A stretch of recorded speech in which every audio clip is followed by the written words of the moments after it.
Les aventures de la famille Ingalls dans la petite maison dans la prairie gagnent en puissance sur Sister.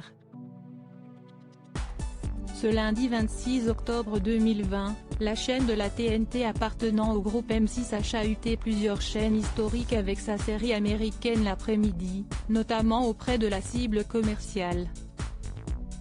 La salve va débuter avec la rediffusion de Les Noces alors que Caroline et Laura sont toutes les deux enceintes en compagnie de 87 000 amateurs, soit 0,9% du public âgé de 4 ans et plus, dont 1,9% des femmes responsables des achats de moins de 50 ans. Les performances vont ensuite crescendo. Audience au top pour la petite maison dans la prairie. Le final de la saison 7 2 parties, la dernière chance a intrigué 209 000 et 290 000 Français sur Sister. La part de marché a atteint 1,5% et 2,8% auprès de l'ensemble des individus présents devant la télévision, dont respectivement 3,2% et 6,9% des femmes responsables des achats de moins de 50 ans.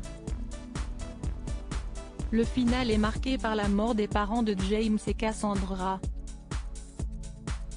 Sister a ensuite embrayé avec le lancement de la saison 8 dès 14h41. Nelly Olson dynamite les audiences de Sister. Les deux parties de la réincarnation de Nelly avec l'arrivée de Nancy et le départ de Nelly pour New York ont intrigué 294 000 et 271 000 Français en moyenne, soit 3,5% et 3,6% du public âgé de 4 ans et plus.